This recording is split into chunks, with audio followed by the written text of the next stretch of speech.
Eh bien bonjour, bienvenue sur le plateau de MEDEF TV à l'occasion de l'université d'été du MEDEF. Et c'est notre deuxième rendez-vous avec le grand débat qui fait suite à la conférence plénière à laquelle nous venons d'assister sur le thème Réespérer.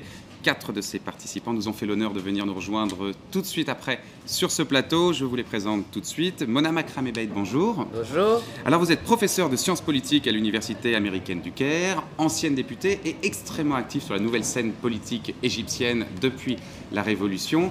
Une véritable observatrice et actrice de cette révolution et de ce printemps arabe.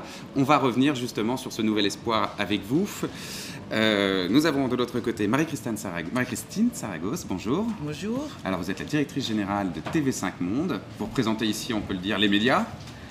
Oui, je ne sais pas si je peux, mais oui. On va le dire. À ma droite, Marc Ferraud, historien. Vous utilisez le cinéma comme instrument de connaissance de l'histoire. Vous estimez que finalement le cinéma permet aussi de connaître un instant T d'une civilisation. Absolument. Absolument, on va en reparler. Et autant les films de fiction que les informations. Très bien. Jean-Michel Aulas, bonjour. Alors, on ne présente plus la face la plus visible de l'iceberg que vous êtes, c'est-à-dire l'Olympique Lyonnais, président de l'Olympique Lyonnais, mais vous êtes aussi président de la société Cegid, qui est le numéro 1 mondial de l'édition de logiciels. Bon, peut-être pas numéro 1 mondial, mais en tout cas Gros numéro 1 intervenant. français dans les premiers mondiaux. Très bien. Alors, Marie-Christine Saragos, on va commencer avec vous, s'il vous plaît. La thématique de ce débat, réespérer. Ça impliquait qu'on était désespérés, qu'on avait perdu l'espoir. Est-ce que les médias n'ont pas une grosse responsabilité dans l'espoir ou le désespoir des sociétés ? Alors, de quels médias parlons-nous? Probablement peut-être De plus des chaînes d'information, des chaînes d'information télévisuelles que peut-être d'une chaîne comme celle que j'ai l'honneur de diriger, TV5 Monde, qui est une Ce chaîne... qui me permettait de ne pas vous attaquer directement. Voilà. Vous voyez. Bah, très bien. Alors, donc, on diffuse bien sûr de l'information parce que c'est notre rôle aussi de donner des outils de décryptage du monde et de l'actualité. Mais on est une chaîne généraliste, ça veut dire qu'on s'inscrit dans un temps long. Le temps aussi des magazines où on peut décrypter, mettre en perspective. Le temps des documentaires, j'insiste toujours sur cet outil audiovisuel fantastique de la compréhension du monde et souvent donc d'espoir, d'optimisme. Et puis, mais aussi des fictions, des films. Et je rejoins tout à fait Marc Ferraud pour dire que le cinéma est souvent un outil explicatif du monde bien plus fort qu'un journal télévisé. Et donc tous ces outils nous permettent probablement d'être source d'espoir et pas seulement source de désespérance. Mais souvent, quand on regarde les JT en ce moment, l'espoir, il faut le chercher loin. Je crois que de tout temps, il y a des sources d'espoir et d'inquiétude. Moi, je trouve formidable qu'il y ait eu un printemps arabe et je salue les femmes égyptiennes qui ont joué un rôle majeur. Je me réjouis qu'en Afrique, il y ait des élections démocratiques et que finalement, en Côte d'Ivoire, après 10 ans d'attente, on ait eu un gouvernement légitime qui se met en place. Je me réjouis que le G20, dans quelques semaines, à Cannes, soit peut-être l'occasion de réinventer un système économique. Et bien sûr, je me désespère que la famine frappe terriblement la Somalie, qu'il y ait bien sûr des spéculations boursières qui menacent des États. Enfin, chaque époque est source de désespérance et d'optimisme. Mais de manière très pragmatique, est-ce que aujourd'hui, les mauvaises nouvelles ne vendent-elles pas mieux en termes d'audimat que les bonnes nouvelles ? Moi, je ne suis pas sûre. Je pense qu'il y a aussi des comportements moutonniers. En tout cas, nous, on n'existerait pas si tel était le cas. Or, on existe dans 220 millions de foyers. On a à peu près 50 millions de téléspectateurs dans le monde. Et pas seulement des francophones, puisqu'on sous-titre en 12 langues.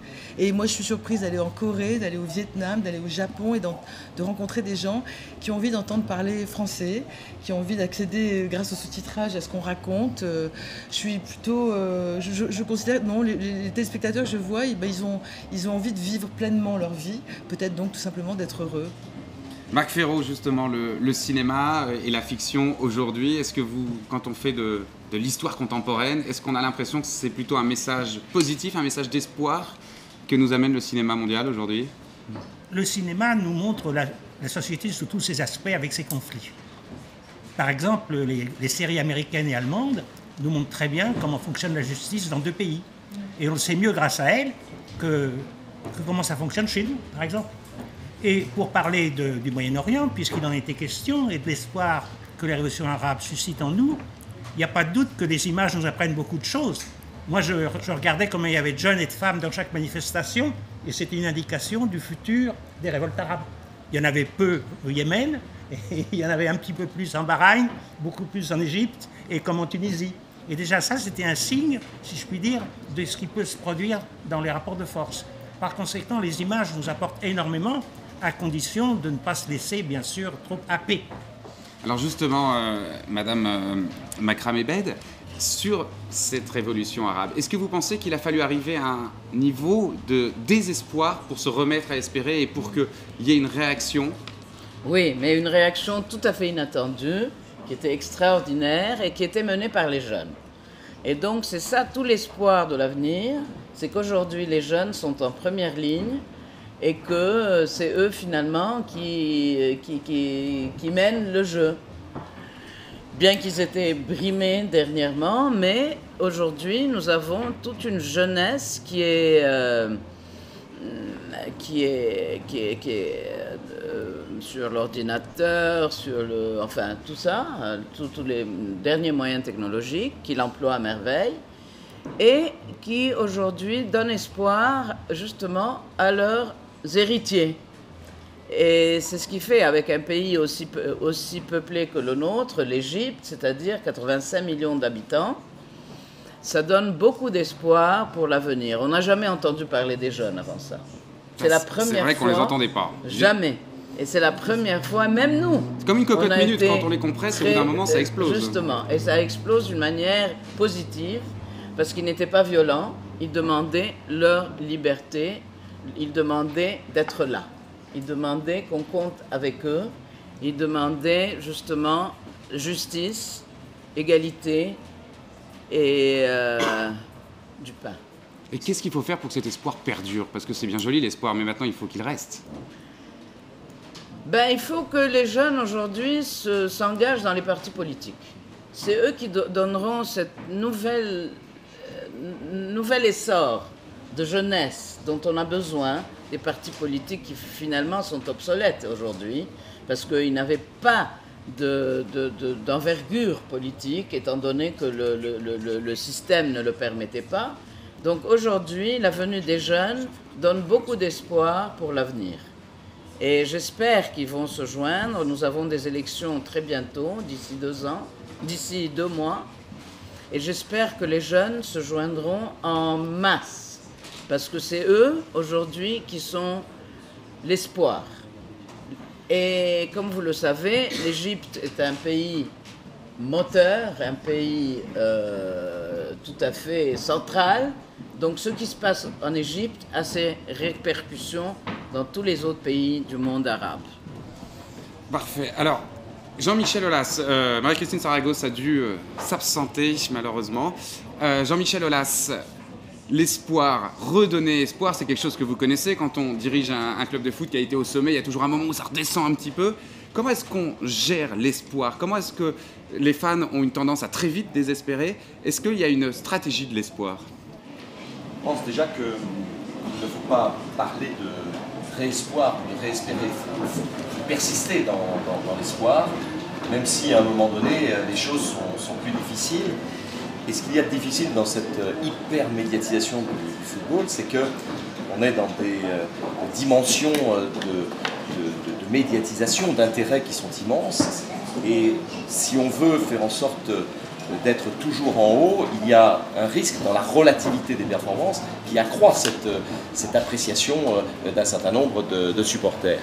Donc à partir de cet espoir, nous avons essayé d'approcher les choses différemment en essayant de définir un nouvel objectif, une nouvelle dimension.